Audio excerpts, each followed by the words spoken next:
इस केमिस्ट्री में हम लोग पढ़ रहे थे रासायनिक अभिक्रियाएं एवं समीकरण के बारे में। तो आपको बता चुके हैं रासायनिक समीकरण क्या है, रासायनिक अभिक्रियाएं क्या होती है।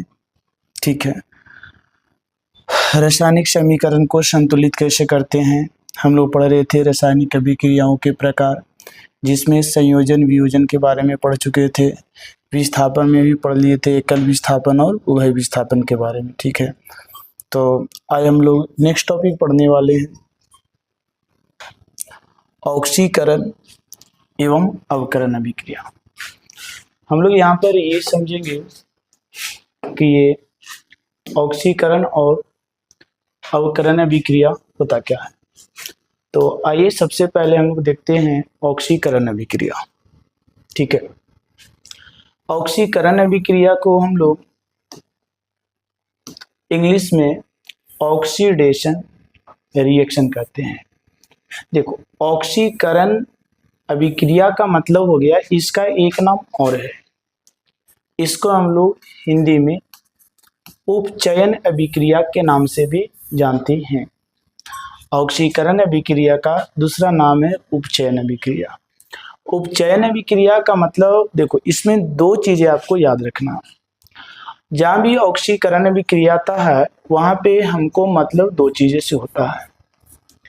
एक होता है ऑक्सीजन से और दूसरा होता है मतलब हाइड्रोजन से। ठीक है, तो यदि किसी अभिक्रिया में ऑक्सीजन को जोड़ा जाए, ठीक है, मतलब ऑक्सीजन का संयोजन है, या हाइड्रोजन जो है इसको निष्कासित किया जाए यानी निकाल दिया जाए। ठीक है, निष्कास हो। ठीक है, अगर किसी अभिक्रिया में ऑक्सीजन को जोड़ा जाए और या हाइड्रोजन को निकाला जाए तो वैसे अभिक्रिया को नाम देते हैं ऑक्सीकरण अभिक्रिया। तो ऑक्सीकरण अभिक्रिया क्या बोले, जिस अभिक्रिया में ऑक्सीजन को जोड़ा जाए या हाइड्रोजन को निकाला जाए, देखो दोनों में से एक भी चीज हो रहा है तो आप उसको ऑक्सीकरण बोल सकते हैं। या तो हाइड्रोजन को निकाला जाए या ऑक्सीजन को जोड़ा जाए, आपका ऑक्सीकरण अभिक्रिया कहलाता है। क्लियर है। जैसे उदाहरण के तौर पर अगर हम देखते हैं तो मान के चलो आपका ये मैग्नीशियम है। मैग्नीशियम को अगर हम ऑक्सीजन के साथ रिएक्शन करवाते हैं, विक्रिया करवाते हैं, तो ये बनता है मैग्नीशियम का ऑक्साइड। आप इसको संतुलित कर सकते हैं। आप अगर यहाँ देखते हैं तो क्या हुआ, मैग्नीशियम में ऑक्सीजन आकर के जुड़ रहा है ना। मैग्नीशियम में ऑक्सीजन आकर के क्या हो रहा है, जुड़ रहा है। तो मैग्नीशियम में ऑक्सीजन आकर के जुड़ रहा है, यानी इसको हम लोग बोलेंगे कि ऑक्सीजन जुड़ा, मतलब ये कौन अभिक्रिया हुआ, ऑक्सीकरण अभिक्रिया। ठीक है, जैसे मान के चलो H2O है। H2O को अगर हम सोडियम के साथ रिएक्शन करवाते हैं तो ये क्या करता है ना, ये सोडियम का हाइड्रोक्साइड बनाता है, साथ में हाइड्रोजन गैस मुक्त करता है। ठीक है, हाइड्रोजन गैस मुक्त करेगा, आप इसको संतुलित कर सकते हैं यहाँ पे 2 से मल्टीप्लाई करके। ठीक है, तो ये जो है ना, ये अभिक्रिया जो है एक प्रकार का क्या हुआ, हाइड्रोजन का यहाँ से निष्कासन हो रहा है, यहाँ पे ऑक्सीजन का क्या हुआ, संयोजन हुआ। तो ये दोनों ऑक्सीकरण अभिक्रिया का उदाहरण है। लेकिन आप ध्यान से अगर हमारा पिछला वीडियो देखे होंगे तो आप देखे हैं कि यहाँ पे सोडियम ज्यादा क्रियाशील धातु है। तो ज्यादा क्रियाशील धातु होने के कारण ये हाइड्रोजन को यहाँ से विस्थापित भी कर रहा है, मतलब ये एक प्रकार का ऑक्सीकरण अभिक्रिया के साथ साथ एकल विस्थापन अभिक्रिया का भी ये उदाहरण है। तो समझ में आया। ऑक्सीजन अभिक्रिया मतलब याद रखना, जिस अभिक्रिया में ऑक्सीजन का संयोजन हो या हाइड्रोजन का निष्कासन हो उसे हम लोग बोलते हैं कौन अभिक्रिया, ऑक्सीकरण अभिक्रिया। समझ में आ गया होगा। चलिए अब नेक्स्ट हम लोग जानते हैं अवकरण अभिक्रिया। देखो ये अवकरण अभिक्रिया है, इसका दूसरा नाम है अपचयन अभिक्रिया। इंग्लिश में इसको हम लोग बोलते हैं रिडक्शन रिएक्शन। देखो ये उसका अपोजिट है। कैसे अपोजिट है? पिछला में हम लोग क्या देखे कि जो ऑक्सीजन था, ठीक है, इसको हमें प्लस करना पड़ रहा था, मतलब जोड़ना पड़ रहा था, या हाइड्रोजन जो है इसे हमें निकालना पड़ रहा था। जब ये हो रहा था तब हम लोग बोल रहे थे कि वो क्या हुआ, ऑक्सीकरण अभिक्रिया हुआ। अब इसके उल्टा करना है, जैसे आप क्या करेंगे, ऑक्सीजन जो है इसको आप माइनस करेंगे, हाइड्रोजन जो है उसको आप प्लस करेंगे। करने का मतलब ये हुआ, हाइड्रोजन को जोड़ना, ऑक्सीजन को निकालना, ये हो गया कौन अभिक्रिया, अवकरण अभिक्रिया। तो देखते हैं टाइपिंग मिस्टेक कहीं ये स्टेटमेंट है नहीं। जिस अभिक्रिया में हाइड्रोजन का संयोजन एवं ऑक्सीजन का क्या हो, निष्कासन होता है ना। हाइड्रोजन को जोड़ा गया, ऑक्सीजन को निष्कासित किया गया, तब उसे नाम देंगे कौन अभिक्रिया, अवकरण अभिक्रिया। याद रखिएगा, ऑक्सीजन जुड़ेगा, हाइड्रोजन निकलेगा, ऑक्सीकरण। अगर हाइड्रोजन जुड़ा, ऑक्सीजन निकला तो उसको बोलेंगे अवकरण। और बच्चों लोग ये बात आप याद रख सकते हैं कि जहां हाइड्रोजन जुड़ता है या ऑक्सीजन जुड़ता है, मतलब कहने का ये हुआ कि ये दोनों अभिक्रियाएं जो है ना वो हमेशा एक साथ होती है। ठीक है, ये आपका जो डिफिनेशन है, ये बोर्ड के अकॉर्डिंग जब आपसे पूछा जाता है कि सर ऑक्सीकरण अभिक्रिया बताइए, अवकरण अभिक्रिया बताइए, तो जनरली हम लोग बता लेते हैं कि कौन ऑक्सीकरण अभिक्रिया है, कौन अवकरण अभिक्रिया। आप ऑक्सीजन और हाइड्रोजन के अकॉर्डिंग, क्लियर है। ऑक्सीजन जोड़ा तो ऑक्सीकरण, ऑक्सीजन के बेस में ऑक्सीजन निकाला गया, अवकरण। हाइड्रोजन के अकॉर्डिंग सोचेंगे तो हाइड्रोजन निकाला गया मतलब ऑक्सीकरण, और अगर हाइड्रोजन को जोड़ा जाएगा तो आप क्या बोलेंगे, अवकरण। तो ये आपका ऑक्सीकरण और अवकरण अभिक्रिया है। क्लियर है। देखो अब थोड़ा सा इसका और भी हम लोग एग्जांपल देखते हैं। जैसे मान के चलो नाइट्रोजन है, नाइट्रोजन में क्या हुआ, हाइड्रोजन जुड़ा, जुड़ने के बाद ये प्रोडक्ट जो बनाता है NH3, ठीक है, NH3 बैलेंस कर सकते हैं, यहाँ 2 से मल्टीप्लाई कर दो, यहाँ 3 से ये बैलेंस हो जाएगा। क्या हुआ, इसको हम लोग बोलते हैं अमोनिया, जो नाइट्रोजन और हाइड्रोजन के अभिक्रिया से बनता है। क्या हुआ, नाइट्रोजन में हाइड्रोजन का संयोजन हुआ, जिसके वजह से ये बना अमोनिया, मतलब ये एक प्रकार का अवकरण अभिक्रिया है। ठीक है, तो अवकरण अभिक्रिया उम्मीद करते हैं समझ में आ गया होगा अच्छे से। ऑक्सीकरण मतलब ऑक्सीजन जुड़ेगा, अवकरण मतलब हाइड्रोजन जुड़ेगा। क्लियर है। नेक्स्ट देखते हैं। अब क्या है ना, रेडॉक्स अभिक्रिया यहाँ आता है। देखो रेडॉक्स जो बना हुआ है इसके अंदर 2 वर्ड है, रेड ऑक्स, रेड ऑक्स, जल्दी जल्दी बोलो। रेड, रेड मतलब क्या होता है, लाल, ऑक्स मीन्स होता है बैल, ऐसा नहीं, बल्कि ये जो दोनों वर्ड जो लिया गया है, रेड ऑक्स, रेड जो है ना वो रिडक्शन का शॉर्ट फॉर्म है, और ऑक्स का मतलब आपका ये ऑक्सीडेशन का शॉर्ट फॉर्म है। ठीक है, तो जब रिडक्शन को शॉर्ट में लिखेंगे तो रेड लिखेंगे, ऑक्सीडेशन को शॉर्ट में लिखेंगे तो ऑक्स लिखेंगे, मतलब दोनों को एक साथ अगर हमें बोलना है तो क्या बोलेंगे, रेडॉक्स बोलेंगे। क्लियर है। तो रेडॉक्स मतलब हो गया रेड ऑक्स, यानी रिडक्शन और ऑक्सीडेशन दोनों एक साथ। क्लियर है। जैसे बहुत सारे ऐसे शब्द होते हैं, शब्द एक ही होते हैं लेकिन उसके अर्थ 2 होते हैं। जैसे इंग्लिश में हम लोग बोलते हैं पेरेंट्स, तो पेरेंट्स का अर्थ क्या होता है, माता पिता दोनों एक साथ। दूसरा वर्ड लेते हैं, केमिस्ट्री में एक शब्द आता है न्यूक्लियॉन, तो न्यूक्लियॉन का मतलब होता है प्रोटॉन और न्यूट्रॉन दोनों। उसी प्रकार से केमिस्ट्री में ये शब्द का प्रयोग किया गया रेडॉक्स।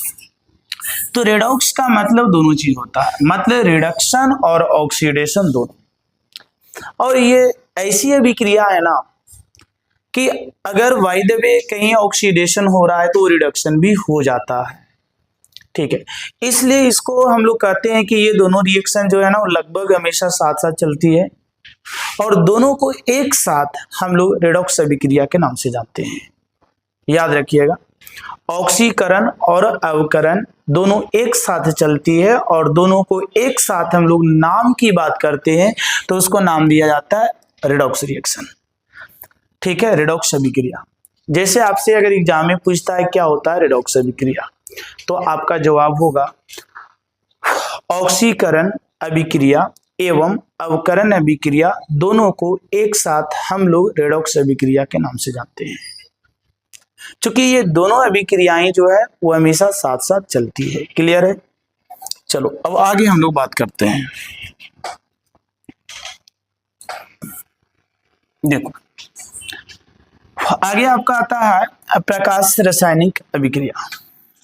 तो प्रकाश रासायनिक अभिक्रिया का मतलब हो गया अगर कोई अभिक्रिया सूर्य के प्रकाश के उपस्थिति में पूर्ण हो रहा है।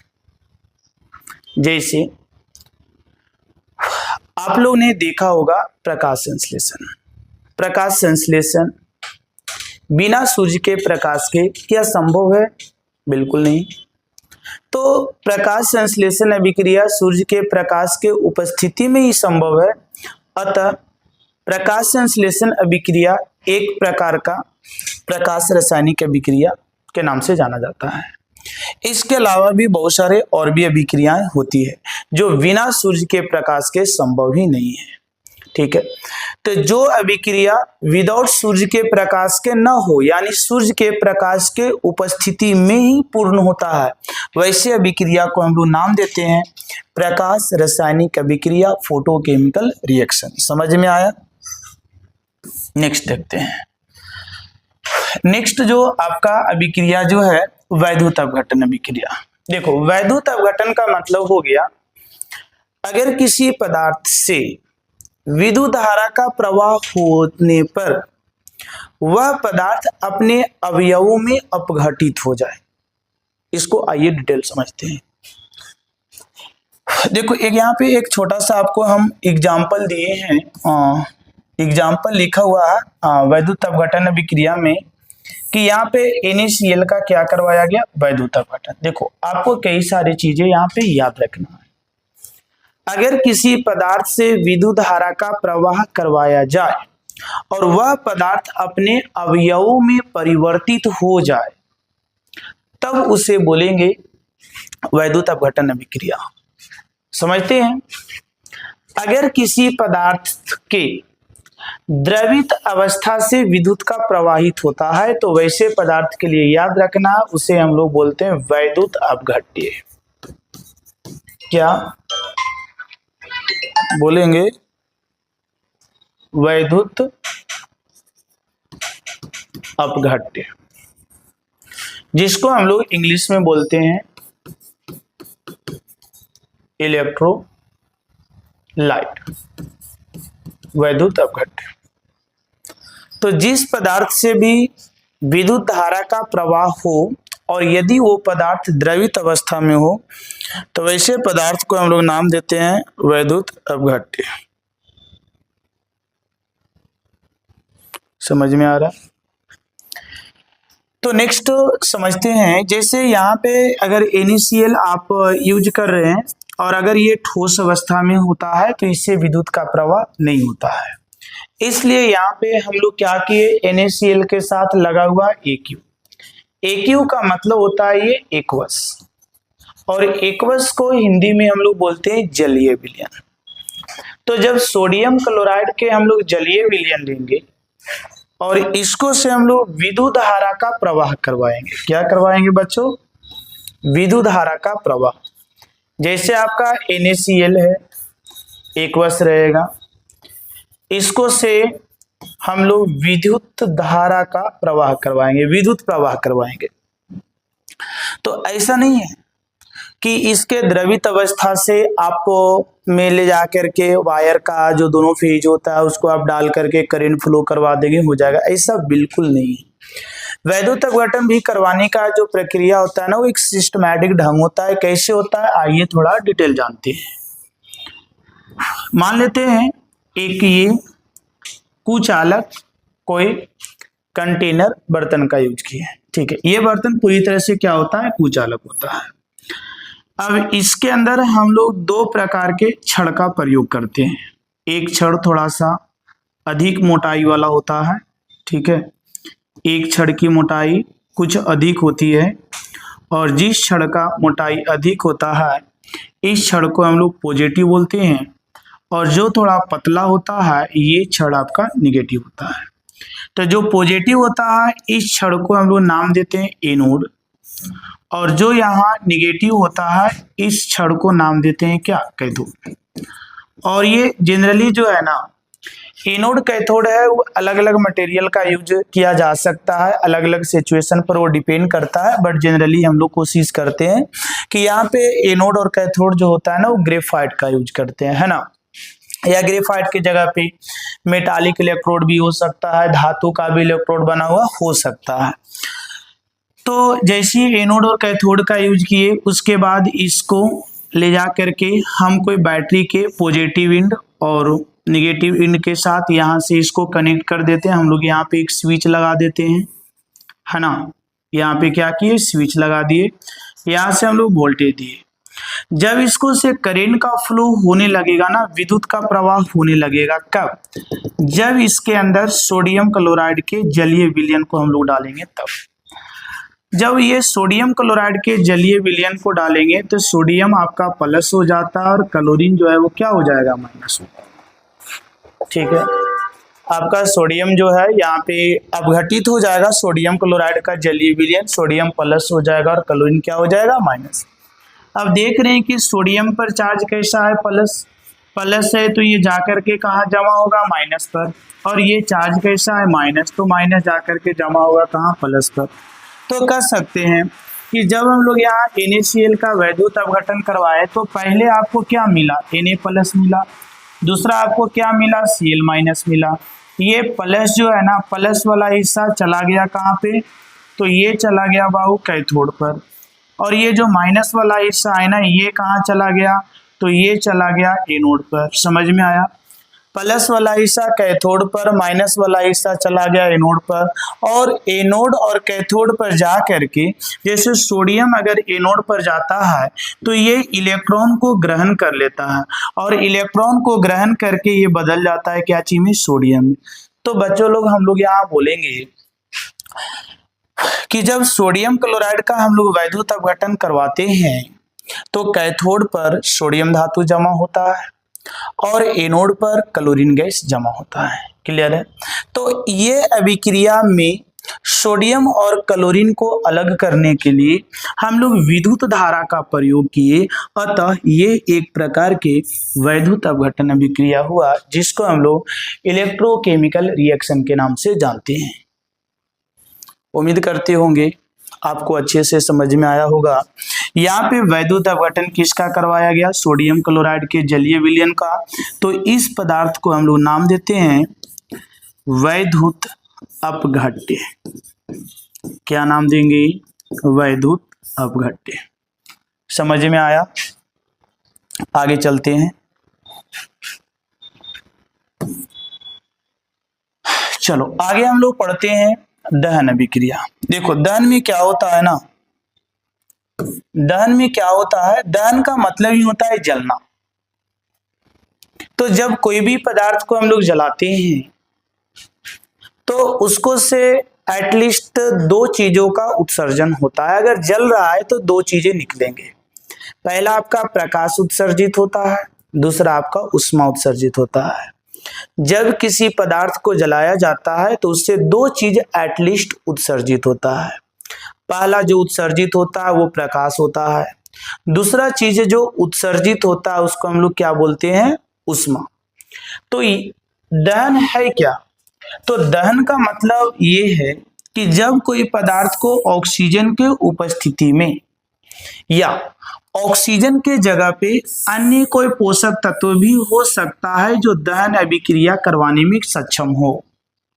ठीक है, तो अगर किसी पदार्थ को ऑक्सीजन के उपस्थिति में या कोई अन्य पोषक तत्वों के उपस्थिति में जो दहन के लिए सहायक हो, अगर उसको जलाया जाएगा तो उसको से उष्मा और प्रकाश ये दो चीज उत्सर्जित करता है, जिसे हम लोग क्या नाम देते हैं? दहन अभिक्रिया। क्या नाम देते हैं? दहन अभिक्रिया।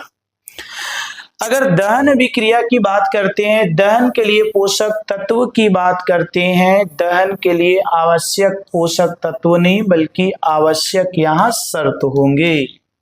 ठीक है, दहन के लिए आवश्यक अगर शर्त की बात करते हैं तो दहन के लिए आपको 3 चीजें चाहिए, है ना। जैसे आप अगर आग जलाना चाहते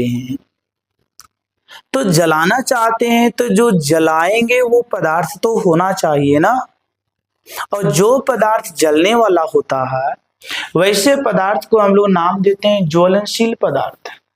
यानी दहन करने के लिए, जलाने के लिए पहले तो वो पदार्थ होना चाहिए जो दहनशील हो। अब बताओ, आपको हम ला करके लोहा का टुकड़ा दे देते हैं और माचिस, सर माचिस से आप लोहे के टुकड़े को जलाइए, क्या संभव है? जला सकेंगे? असंभव। आपको ईंट ले जाके दे देंगे, बोलेंगे सर आप इसको जलाइए, क्या आप जला सकेंगे? नहीं। तो दहन के लिए यानी जलाने के लिए वैसा पदार्थ हो जो दहनशील हो, मतलब जलने वाला होना चाहिए। जो पदार्थ जलने वाला होता है वैसे पदार्थ को ज्वलनशील या इसी को हम लोग नाम देते हैं क्या? दहनशील। ठीक है, दहनशील पदार्थ। तो आपका याद रखिएगा, दहन के लिए पहला आवश्यक शर्त है कि दहनशील पदार्थ होनी चाहिए। समझ में आया? दूसरा चीज, जलने के लिए पोषक तत्वों की भी आवश्यकता होती है। जलने के लिए पोषक तत्वों की भी क्या होती है? आवश्यकता होती है। तो जब किसी पदार्थ को जलाने के लिए पोषक तत्वों की आवश्यकता होती है और वो पोषक तत्व अगर नहीं मिलेगा तो आप नहीं जला सकेंगे। जैसे पृथ्वी के सतह पर यानी हमारे वायुमंडल में लगभग 21% ऑक्सीजन है, मतलब वायुमंडल में ऑक्सीजन है, और इसी कारण से हम लोग यहाँ पे कोई भी वस्तु जो जलने योग्य है मतलब दहनशील है, उसको हम लोग जब जलाते हैं तो ऑक्सीजन के संपर्क में वो रहता है। अगर वो पदार्थ को ऑक्सीजन के संपर्क में ना रखा जाएगा तो वो पदार्थ कभी नहीं जलेगा। तो कहने का मतलब ये हुआ कि जलाने के लिए पोषक तत्व की आवश्यकता होती है। अब अगर वही पदार्थ को आप चंद्रमा पर लेके चले जाते हैं या फिर वैसे जगह पर लेकर के चले जाओ जहां पे ऑक्सीजन नहीं है तो वो पदार्थ कभी नहीं जलेगा। समझे? तो पहला पदार्थ तो दहनशील पदार्थ होनी चाहिए। दूसरा, जलने के लिए जो पोषक तत्व है ना, यानी जलने नहीं बल्कि यहाँ पे बोलेंगे दहन के लिए पोषक तत्व की जो आवश्यकता है ना वो उपस्थित होनी चाहिए। और तीसरा जो है वो ज्वलन ताप की प्राप्ति। ये देखो, ये भी सबसे इंपॉर्टेंट जरूरी है। क्या जरूरी है? ज्वलन ताप की प्राप्ति। जैसे एक उदाहरण लेते हैं, आपको एक माचिस का हम टुकड़ा ला करके दे दे, एक माचिस ला करके दे दे और आपको बहुत बड़ा एक लकड़ी का टुकड़ा ला के दे दे और हम आपको बोले कि बाबू आप इसको जलाइए। छोटे से माचिस से बहुत बड़े लकड़ी के टुकड़े को जलाने के लिए बोला जाए, क्या आप इसको डायरेक्ट जला सकेंगे? तो जवाब होगा नहीं सर। क्यों नहीं? क्योंकि उसका ज्वलनताप अधिक होता है। सबसे पहले हम लोग वहां पे क्या करेंगे, थोड़ा घास फूस को जमा करेंगे, पत्तों, सूखे हुए पत्तों को जमा करेंगे, उसका ज्वलनताप कम होता है। थोड़ा सा माचिस जलाएंगे वो जलना आरंभ कर देगा। लेकिन अगर बहुत बड़ा लकड़ी का टुकड़ा है तो उसका ज्वलनताप काफी ज्यादा होता है। ठीक है, तो लकड़ी की तुलना में घास का ज्वलनताप कम होता है। अब अगर हम लोग देखते हैं लकड़ी को जलाना है तो पहले क्या करते हैं, उस पर थोड़ा सा तेल डाल देते हैं, मिट्टी का तेल हो जाए या डीजल तेल हो जाए, उसको डालते हैं। डाल करके पहले हम लोग उसको जला देते हैं। उसको जब जलाएंगे तो जलाने के बाद जो आपका तेल या जो भी चीजें आपको पहले जब जल रहा है तो जलते हुए वहां पे इतना ऊष्मा उत्सर्जित कर देता है, इतना ऊष्मा उत्सर्जित कर देता है कि वो पदार्थ जो है ना उसके ज्वलन ताप के बराबर आ जाता है, फिर वो जलना आरंभ कर देता है।